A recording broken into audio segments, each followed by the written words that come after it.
Geek Therapy Radio.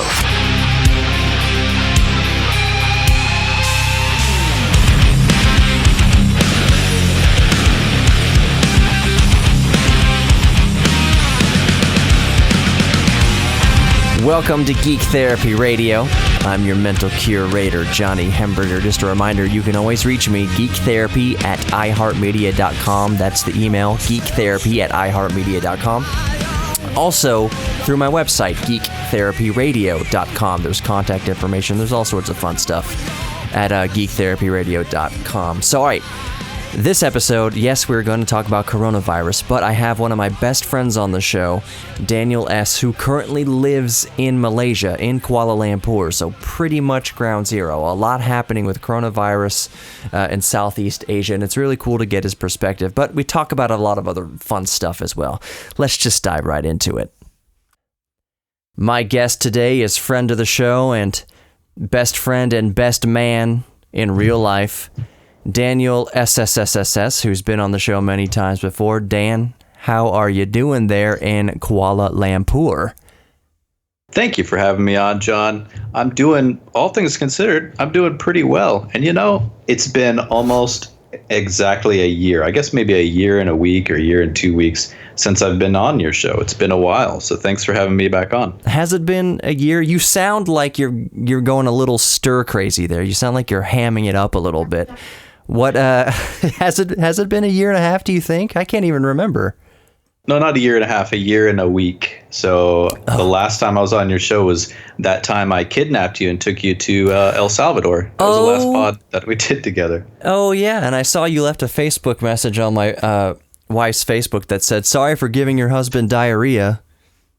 2 days before your wedding. Yeah, I'm sorry. So to clarify here, it wasn't just 2 days before the wedding. It lasted pretty much until the honeymoon. And you had it too. Dan, can you give us a little, the listeners, because now you're broadcasting. And remember, I'm at a better time slot now. It's not just 10 p.m. on Saturdays. It's 6 p.m. on Sundays.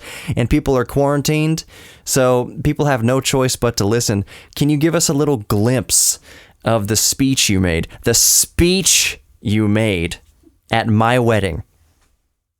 A glimpse into the speech I gave. Okay, we'll take a quick stroll down memory lane. So, should there be some background about the fact that I kidnapped you in the middle of the night and took you to El Salvador for a couple of days? Yes. So listeners have picked that up. I guess we could elaborate. Yes, go back to, start there. Start at the... Just start at the beginning. You know what I mean? Just start right at the beginning of this entire poopy ordeal. Yes, Reader's Digest version. But I flew in from the Netherlands to Houston. We all went out to dinner, and you thought that was your bachelor party. But late that night or early in the morning, the next morning, I came and picked you up. Hold on. Can I stop you real quick? Can I interject things as they come up, because I may remember some things that you may miss, may have a different perspective. Can I interject real quick? Yeah. Okay. So going out to dinner, we went to Dave and Buster's, and the key point here is that you told me, I swear you said to dress nice. So you guys picked me up dressed like schmucks, and I'm wearing a full suit, and you guys are just like, "What are you wearing?" Well, yeah, I do remember that conversation. There's also a video of that conversation. So we did go out to a nice dinner before we went to Dave & Buster's. So I don't think I was way off telling you to dress well. And I was dressed okay, not as nice as you. You were like really fancy looking. Oh, yeah. So we went out to this nice dinner. It was nice. And then we went to Dave & Buster's, which is casual. Right. The steak beforehand. Yeah. And then you went to sleep. Dreaming of steakies and beers, having a wonderful time. And then I came and opened the door, and you woke up thinking you're getting robbed. You were fully nude when you came out, ready to fight somebody. But it was just me and Nick, and we got in the car. We put a bag over your head so you didn't know where you were going. I think we tried to convince you we were going somewhere else. I don't know. But we went to the airport. To the international departures, and we flew to El Salvador. I've never been to El Salvador before. Neither have I. Before that trip, it's not high on the list of people's desired travel destinations. It's got a troubled past, but we went there. We rented a car. We drove to. Sorry, it has a troubled present. That's true. Not as bad though. Yeah, that's true. Still not the safest country in the world, but beautiful. So beautiful country as we found it. Yeah, it is very beautiful. So we rented a car. Yeah, rented a car, drove down the coast about two hours to this little village. I don't even El Zonte. That's the name of the village. And there was an Airbnb I'd rented, a nice little kind of villa right on the beach with our own pool and everything. Cost very little. Romantic. Yeah, it's a little romantic. And we just had a good time. Went swimming, went hiking in some waterfalls and stuff like that. Had some local cuisine, and on the last night, we had some good food. We ate there. Yeah, we ate there. We on the last night, we went to. I guess it was a hostel or a hotel or something. There were other tourists there, and we had a meal there. It was like a piece of meat, which was okay, and a little salad. Mm-hmm. And we probably got it from the salad. Yeah. The next morning, or the oysters. Dan, actually, sorry to interrupt. You know what I was thinking the other day, and Sarah pointed this out, who's right behind me, by the way. Just remembering all this stuff. We had the oysters before we had that salad. Do you think the oysters could have done it? It's possible, but the oysters were much earlier. In my experience, when you get food poisoning, it's usually like if you have dinner, it's usually like that night or the next morning you get it. And I think by the time from the time we had the oysters until the time we got sick was probably close to a full 24 hours. So probably more than that. Yeah. Yeah, I don't think it was that. I think it was that stuff we had at that hostel. Which was a fun night. There were other, I don't know if there were some Americans and some international people there playing ping pong. And we drank some cerveza and had a good time, but the next day was not good. You know, we'll pause the conversation there for a moment, but yeah, it's not a bachelor party if the groom and the best man don't make it home just in time for the wedding with a good bout of food poisoning. More Geek Therapy Radio coming up. Don't go anywhere.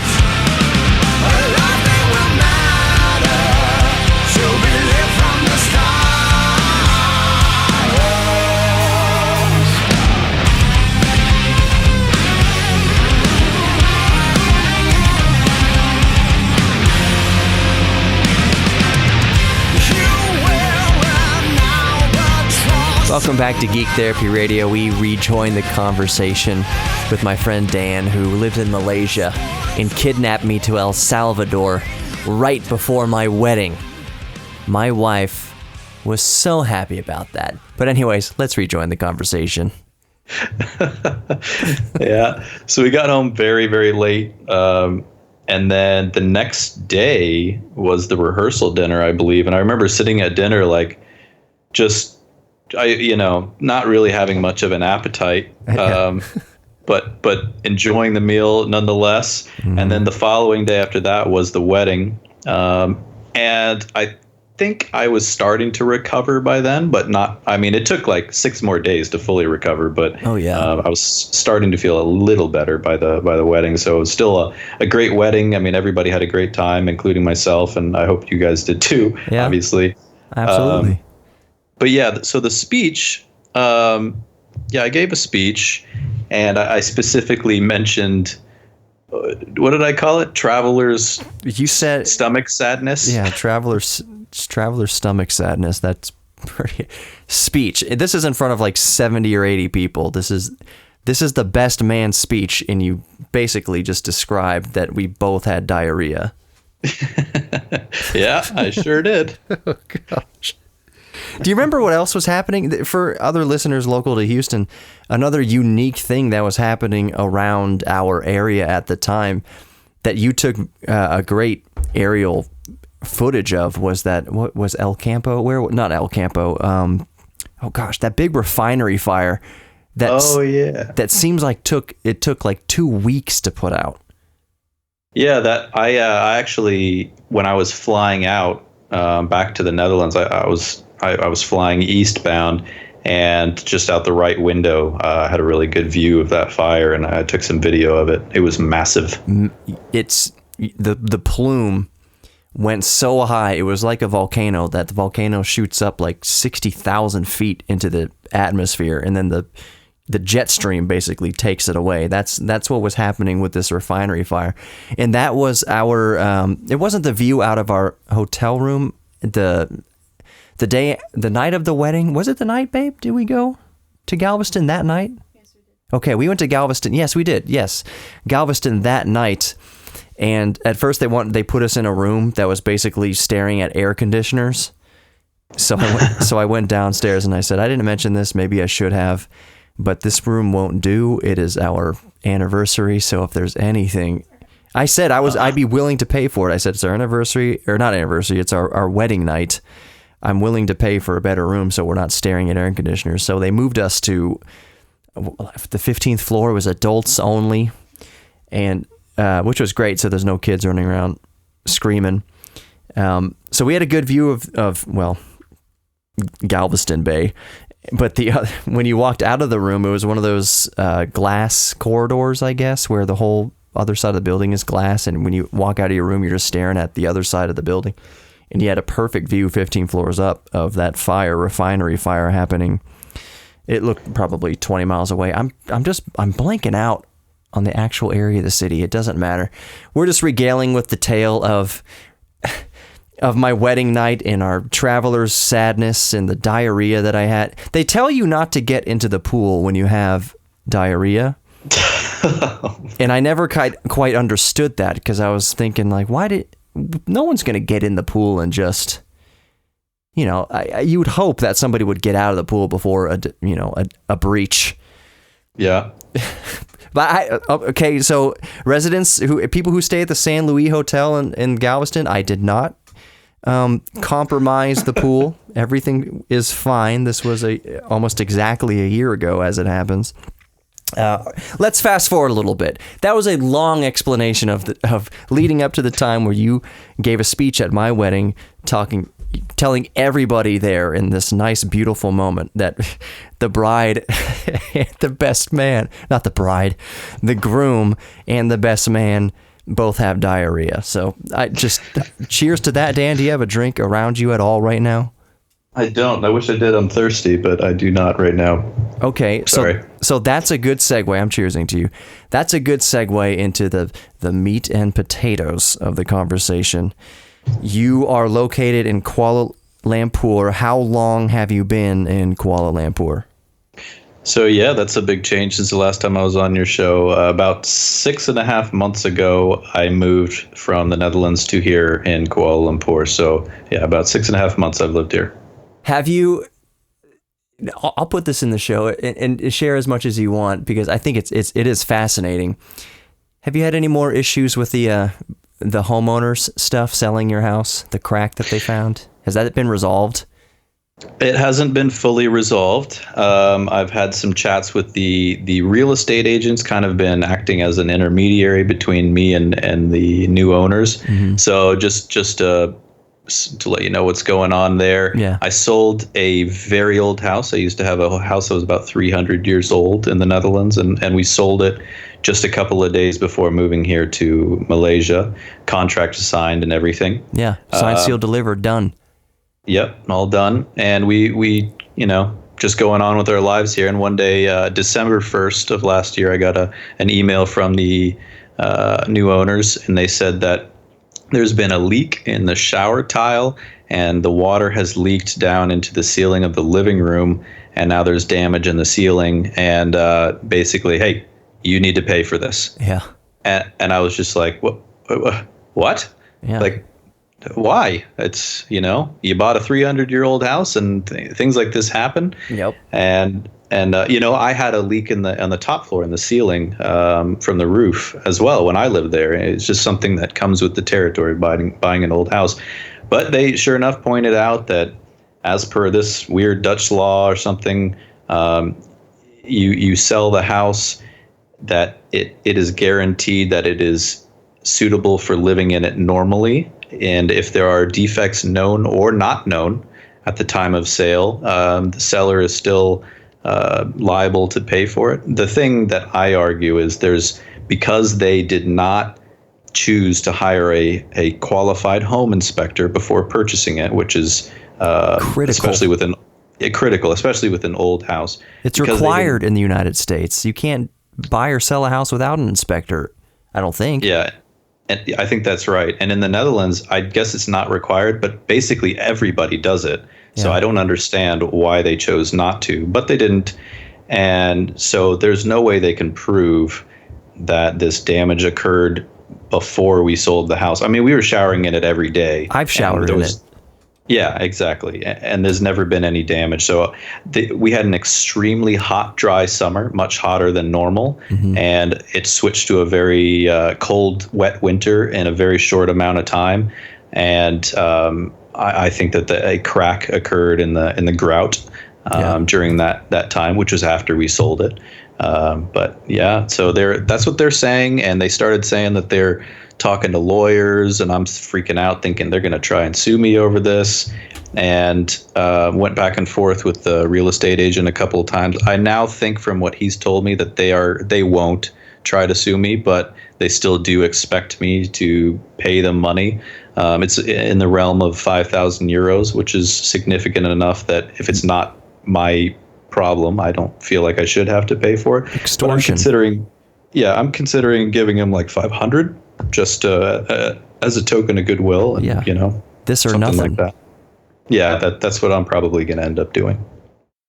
And we'll pause the conversation one more time right there. What a weird situation. That is something so foreign to us in the United States who have bought and sold homes. Once you sign on the papers, that's pretty much done. After the inspection, if the inspector didn't catch it, if you didn't catch it, it's pretty much on you. Unless I'm completely mistaken. Any realtors out there want to email me, geektherapy@iheartmedia.com. Seems pretty cut and dry buying a house here in the United States. I couldn't imagine selling a house and then the homeowner coming after me a few months later. Hey, there's a problem here. Yeah, well, why didn't your inspector find it? We certainly didn't know about it. How are you going to prove that we knew about it? It's just a weird situation. More Geek Therapy Radio coming up. I am your mental curator, Johnny Hemberger. More fascinating, fun conversations with my friend Dan in Malaysia. Don't go anywhere.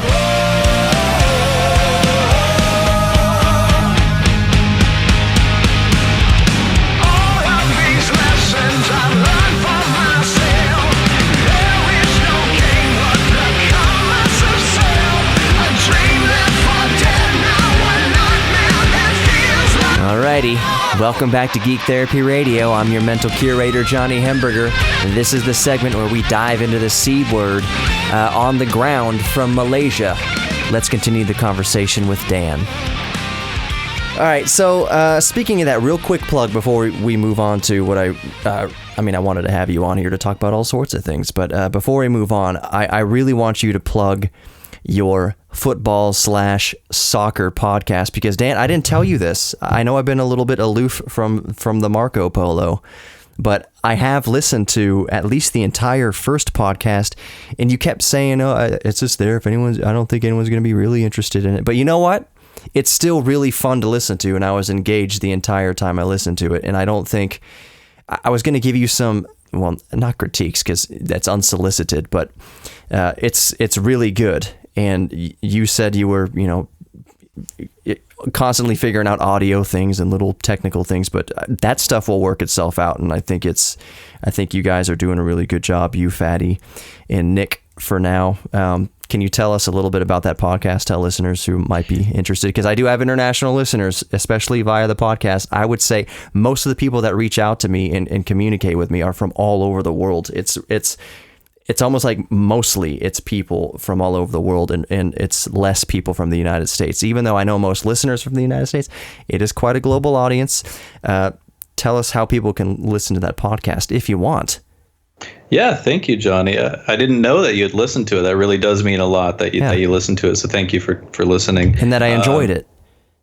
Yeah, and it. I will say that I think we have like 3 or 4 episodes up now. It has improved the first couple, working the kinks out, and I think it is getting better as time goes. But yeah, so the pod is called EPL and Beyond.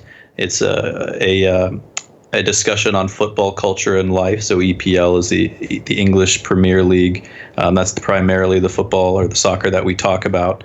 But we also talk about just random things, culture, just what's going on in each other's lives, because the 3 guys are spread out. One's in Toronto, one's in Houston, and myself here in Malaysia. So we all have our own viewpoints on everything. So it's a new pod. You can listen to it on Spotify, SoundCloud. I mean, all the iTunes, all the usual outlets you can find it on. So have a listen if you're into soccer or football, whatever you call it. Yeah, I'll put a link to it in the podcast description. So anybody listening to the radio broadcast, make sure you check out the Geek Therapy Radio podcast. Just type it into your favorite podcast player if you aren't already subscribed to it, and I'll put a link in the description of the podcast. Speaking of soccer, Dan, did you hear that they traded Brolinoff for $200 billion from Spain? They traded him to Manchester United, $200 billion. Did you hear about that? I don't even have a response for that. You've always been saying these weird things about soccer. I have no idea. No, I haven't heard about that. Brolinoff, did you say? Brolinoff. I'm surprised you haven't heard about that, Dan. You got to do better research for your podcast there if you haven't heard about that trade from trading Brolinoff from Spain, the only Spanish person named Brolinoff, to Manchester United. $200 billion with a B. $200 billion. Dan, come on, get on it. He must be something special. However, the only news in the soccer world right now is it's all canceled. So that is true. And so here's a good point. This is the segue, yes, into coronavirus. Before we get into your personal experience, basically in the hotbed in Southeast Asia, what do you think is going to happen with the Olympics? First of all, coronavirus? Never heard of it. COVID-19? I know. I'm just kidding. So what do I think is going to happen with the Olympics? I would not be surprised at all if they get canceled or at the very least postponed. I mean, Japan has done a great job of keeping their numbers of infected at a very low rate. Mm-hmm. But that doesn't really matter because all the people coming from all the other countries, right, where the rates are very high and growing every day, that's really the problem. And there's no way we can know how long this is going to go on. It's probably going to be for a few months. Oh yeah. Minimum summertime. Some have said even we can be dealing with this for 18 months. Yeah. I mean, I don't think that it will happen. But you never know. You don't think the Olympics are going to happen? Yeah, exactly. Sorry, right. I don't think the Olympics are going to happen this summer. I would completely agree with that. They already postponed the Euro Cup. That's a soccer tournament. If you like soccer, it's a pretty big tournament. It involves all the European nations. It's probably in the soccer world second only to the World Cup. Mm-hmm. And they've already postponed that for a full year, which that's huge. That's huge news because that was also going to be this summer. I wouldn't be surprised if they moved the Olympics maybe to the following year. The Olympics summer is every 4 years and winter is every 4 years, is staggered by 2 years. So there's nothing in the Olympic world going on next summer. So I believe they could do it. It would be very difficult for them, and there's a lot of challenges involved in changing something like that. But that might be the best thing that they can do. Yeah. So how has Kuala Lumpur and that region of Southeast Asia been handling COVID-19? Give us a timeline, sort of. Yeah. So Malaysia, we had we had cases here in Malaysia very, very early on, right after the initial outbreak. And they did a great job here of containing those cases. I think it rose up to about 24 or something like that, and pretty quickly. 24 cases. 24 cases. That was in the first, couple of weeks or something like that, and it stopped there at 24. In fact, it got all the way up to 18 people recovered. 18 or 19 people recovered. So we had like 3 infected people in the country, and then.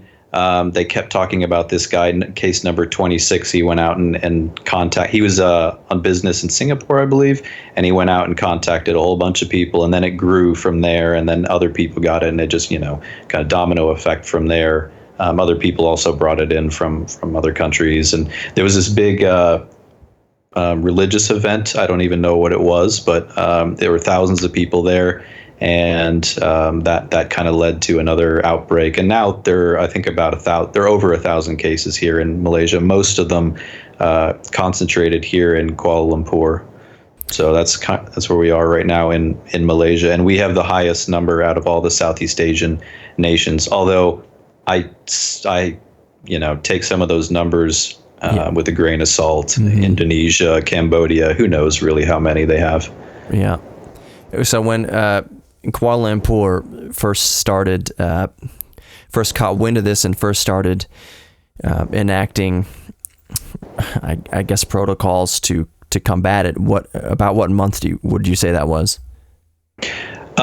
So we really didn't have a lot of restrictions initially because they had it under control, and it was only those 20-something people, and they were all contained in one hospital. So I was going to say, how did they control it? They just basically quarantined them off from society? Yes, exactly. There's one hospital on the west side of the city, and they had them all there. And that's still being used as the hub now, although I'm sure it's quite full now. But so that worked initially. And then when it started growing in other parts of the world, specifically it started, I guess, growing quickly in Korea. And remember, I was in Korea during that outbreak. I was there visiting some clients. So I came home, had to observe the mandatory 14-day home quarantine thing, which is passed now, and I'm fine. I had no symptoms, so I was okay. But around a little bit beyond that, when it's really started to grow overseas and started to grow here, the government enacted something called the Movement Control Order, which was created, I think, in the 60s due to some other potential outbreak. And basically, businesses are shut. All non-essential businesses are shut. Malaysian citizens are not allowed to leave the country, and non-Malaysians are not allowed to enter the country. And that includes people that actually live here that are not Malaysian. So we currently have a couple of people in my company that live here in Malaysia that were over in other countries on business, and they cannot come back into the country until the earliest April 1st. Wow. So companies like ours, we're an international company. We do all of our business, a lot of our business in other countries. So it's really putting some strains on us for a number of reasons, as you can imagine. Once again, we'll take a little break in the conversation. When we come back, we're going to hear how Dan has been living with this in Malaysia, what he's been doing with his time, and how he's been getting by. More Geek Therapy Radio to come. I'm your mental curator, Johnny Hemberger. This is a fun show. Don't go anywhere.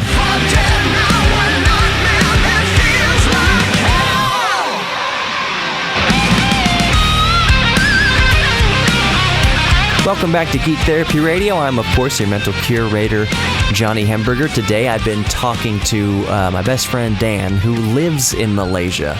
And this is how he's dealing with daily life after the C word, after coronavirus, or after COVID-19, or should I say during coronavirus and during COVID-19, in one of the epicenters in the world for coronavirus. So let's hear how Dan is getting by there in Malaysia. What is the current state of things in Malaysia as in terms of economy and business closures or openings? Business closures are prevalent. So I've gone out since the shutdown. I've gone out twice. once because I had it's just kind of embarrassing, but I basically had like a pimple on my side, and I want to go get some cream for it. So I went to this clinic, and the guy was like, "Why did you come here for this? Like, go back home. You're being ridiculous." So you didn't get it? No, he gave me cream, but he was just like, "Get out of here." Like, I thought you were actually sick. But anyway, the clinic I go to is in one of the biggest shopping malls in the country. It's actually in the Petronas Twin Towers, if you can picture that. Cool. And there's a mall at the base of that. It's a huge mall, and it was, I mean, a ghost town. It was all blocked off. You could go inside, but only certain areas. All the businesses are closed. All the restaurants are closed. I live in a neighborhood that is full of restaurants and bars, and everything's shut. Not even not even takeout or delivery. Some places have signs on their windows and stuff that say, or you can take out or order for delivery. We haven't ordered anything for delivery, but I think you can still get at least some food. Doing that. The grocery stores are open. We went to a grocery store yesterday. We went to a kind of a high-end grocery store that's very popular with expats, and it was very well stocked. You saw some shelves that were a little light, but for the most part, I mean, nothing to complain about. You could get pretty much anything. So far, at least at that grocery store, we're fine. And all my coworkers I've been talking to, none of them have complained about not being able to get supplies and stuff at the grocery store. So I guess we're in a pretty good position so far here in Malaysia. And, and the other weird thing is it's a very busy city usually. Traffic is quite bad, and it's just weird. It's weird being out on the street and there's just no cars or people. It's eerie. What about toilet paper? So... Because you and I are prone to a little bit of the stomach sadness. That's a very good point. We have been known to use a lot of toilet paper in a very short time in the past. But yeah, so the toilet paper the supply was a little light. You can still get it, but it's a little light. So one thing I just want to point out is part of Malaysia is a tropical country. It's right in the middle of the tropics. And you know what?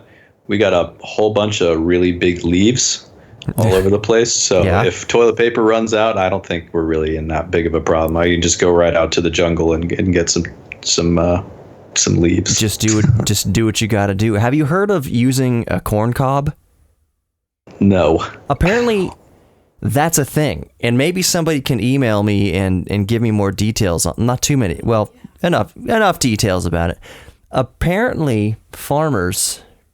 And I don't know exactly who would use this, but apparently you can use a corn cob and reuse it because you can clean it off in a river. That just seems... anybody listening, I am not telling you to use a corn cob to wipe your butt. It seems like, just rinse it off in the river.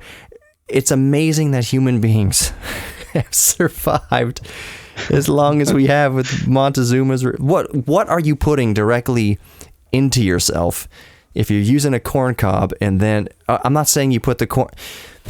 Let's move on a little bit. Don't use a corn cob. Is there anything that you've been doing when you haven't been working, or have you just been working the entire time?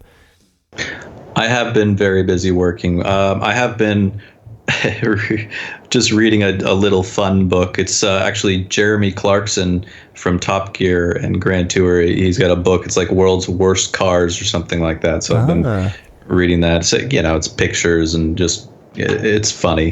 But so I've been reading that. But it's his writing. He's describing it in only the way that Jeremy Clarkson can. Exactly. Yeah. I gotta read it's that. Very funny. Yeah, it's good.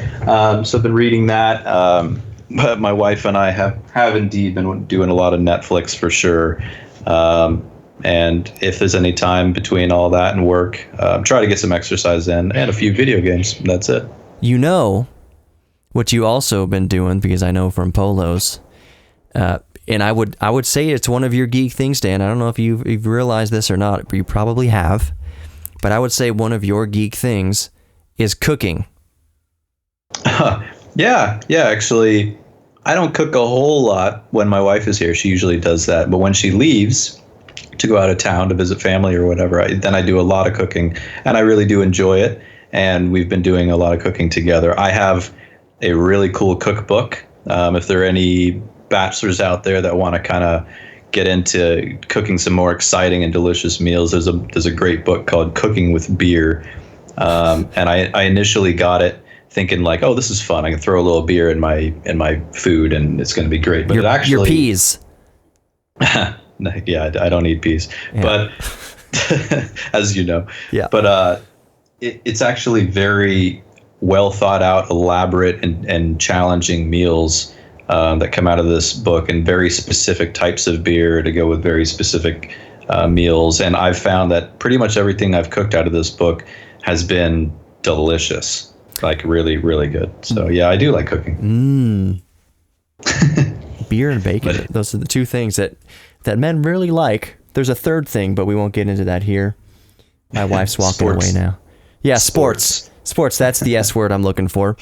So the hamburger meat, is it just a matter of getting your hands wet in beer? How does that work?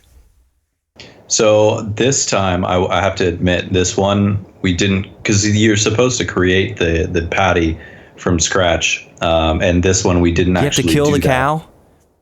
Yeah, you got to go out there and pour so much beer down the cow's gullet drowns. That it eventually passes away. But we didn't do that on this one. We actually just went out and got what was advertised as Wagyu beef patties. My goodness. So I felt like that was a good substitute, or an acceptable substitute. So I didn't killing it yourself, to drowning it in beer yourself. Yeah, exactly. Okay, so how do you prepare it? Like, what do you do with the meat? With the beer, how does the beer incorporate into the meat? That's the thing. We didn't do the beer with the meat on this one. We did the beer with everything else, all the other ingredients, but not the meat. Oh yeah, and there were beer fries too. We made fries. Well, hold on, we'll get to that. Just cool your jets. How did the book say to work the beer into the ground beef or ground dog or cat or whatever it was? I don't recall off the top of my head. My guess is it's just going to be, you pour a certain amount of beer in it while you're forming the patties or something like that. Or maybe you have some of them. Actually, that's a good point. A lot of the meat related dishes require you to create a brine and put the meat in that liquid and let it marinate like overnight or something like that, and then make it the next day. I think we're doing a chicken parmy tonight. And that's got beer in it. What kind of beer? I think that's a stout as well, I think. Do you think most of it's stout because it's more potent and reduces better maybe? You would think, but no, it's a very wide variety. And if you live in a country where it's not really a beer country, you're going to struggle because some of the beers are very obscure to find. Like here, you have to go to like a real like specialty beer store in order to get some of these beers, because this isn't really a beer country. I mean, in the U.S., you'd be fine. You can find all kinds of craft beers everywhere. But yeah. Unfortunately for the broadcast, we'll have to leave the conversation there. My eternal thanks to Dan for coming on. You can find our full hour-and-a-half conversation in the podcast description, so make sure you subscribe to the Geek Therapy Radio podcast. Just look for the red, white, and black color scheme, and that's me. You are worthy of love. You are worthy of your own self-respect. Be sure to visit my friends at Best Automotive in Kingwood, and have a great week.